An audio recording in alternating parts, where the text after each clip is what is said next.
While discussing about this chapter, gravitation, initially we have to understand some basic concepts.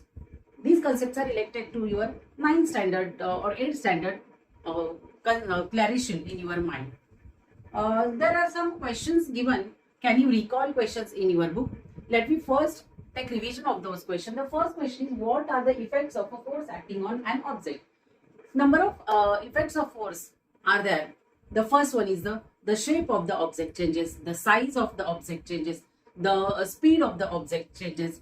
If the object is in rest motion, then its motion can be changed. It can be the rest body can be started into the motion, or the whatever the body is moving in with a particular motion, we can stop that motion with help of the force.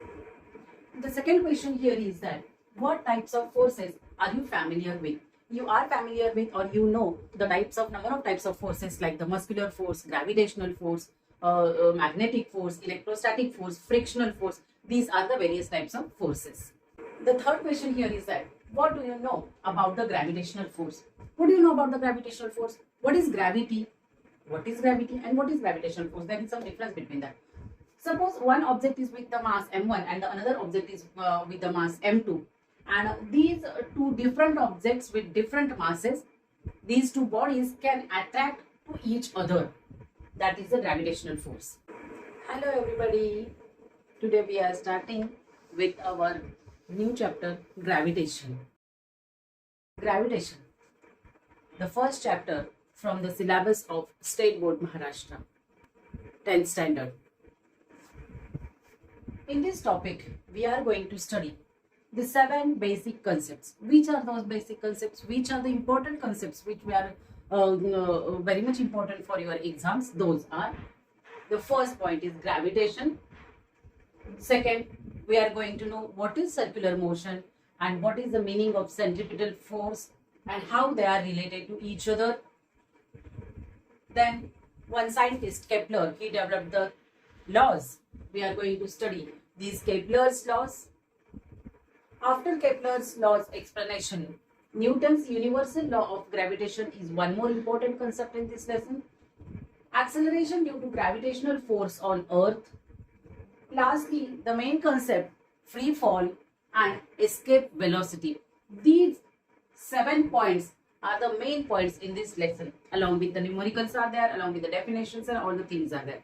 So we are going to start with our concept, gravitation first. Let me know the detailed information about gravitational force. Gravitational force. Gravitational force is a universal force and it acts not only between any two objects on the earth, but this gravitational force acts also between any two objects in the universe. This is the perfect information of gravitational force. It does not act between any two bodies, but it also acts between any two objects in the universe. That means here there is a pen and the chalk in my hand. This object is attracting to this object and this object is attracting to this object. Initially I told that body with mass 1 m1 and body with mass m2 both are attracting towards each other. This definition is not limited to these two objects on the earth only, but this gravitational force is applicable for any two objects in the universe. Like gravitational force is acting in between the sun and the moon, also in between the earth and the moon also. So students, now let me see what is the difference between the gravitation and gravity. The 4 points of difference I had given here. Gravitational force and gravity. Gravitation and gravity. What is gravitation? It is the force of attraction between any two bodies, not on the earth but also in the universe also. This is the definition. Now what is gravity? Gravity is actually the force of attraction which is directed towards the center of earth.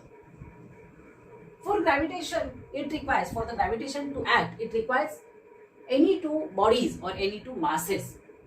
And for the effect of gravity, it requires only one mass, which is acted by earth on that body. Gravitation is a very weak force. Gravity is a strong force.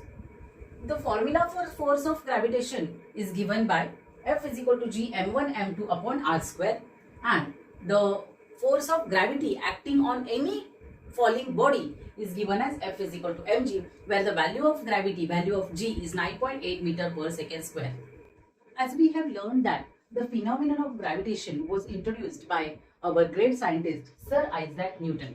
As the story tells from years past, we know that our scientist Newton was working on various types of scientific projects. At that time, one day he was sitting in his garden below an apple tree, and he was thinking in his mind, the thinking were going on for any scientific research at that time. And he was sitting, and he suddenly observed that one apple was falling down from that tree.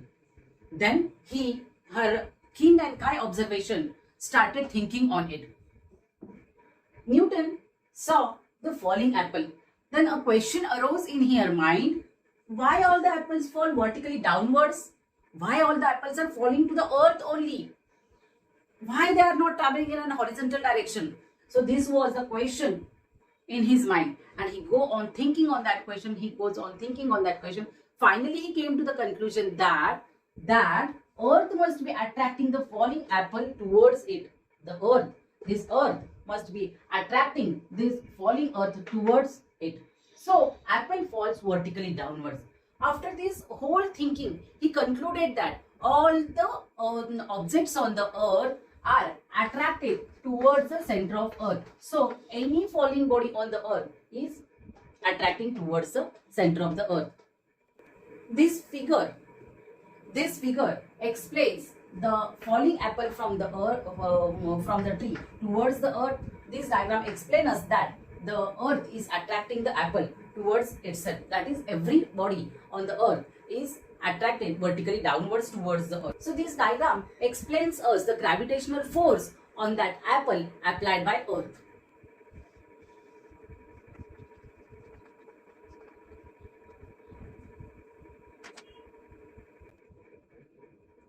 Now, after this conclusion, scientist Newton started thinking in his mind that if the apple is attracting towards the center of earth, then any object higher from that apple is also attracting towards the earth.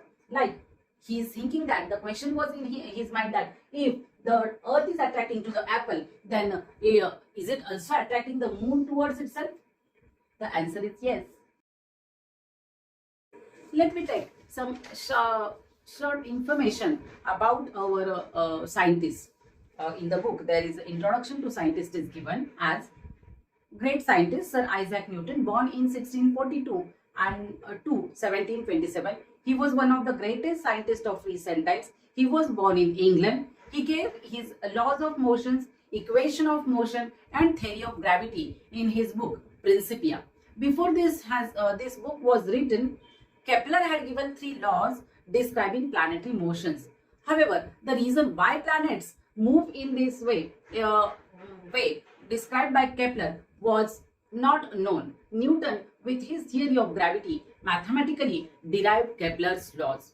In addition to this, our scientist Newton did groundbreaking work in several areas, including the light, heat, sound, and mathematics. Means he had worked on these concepts also. He invented a new branch of mathematics. This is called as calculus and has wide-ranging applications in physics and mathematics. He was the first scientist to construct a reflecting telescope also.